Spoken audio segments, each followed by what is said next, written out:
ರಂಭ ಎಂಬ ರಾಕ್ಷಸನ ಪತ್ನಿ ಮಹಿಷಿಯು ಅವನ ಉರಿಯುತ್ತಿರುವ ಚಿತೆಗೆ ಹಾರಿ ತನ್ನ ಪ್ರಾಣವನ್ನ ತ್ಯಾಗ ಮಾಡಿದ್ಲು.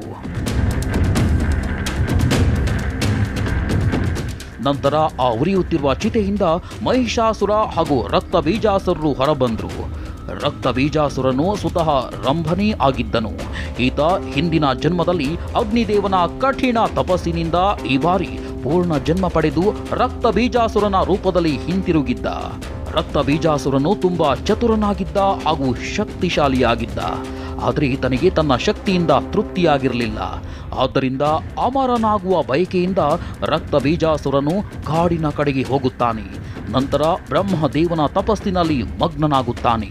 ತಪಸ್ಸು ಮಾಡ್ತಾ ಮಾಡ್ತಾ 100 ವರ್ಷಗಳು ಕಳೆದವು. ಆದರೆ ಬ್ರಹ್ಮದೇವನು ಕಾಣಿಸಿಕೊಳ್ಳಿಲ್ಲ.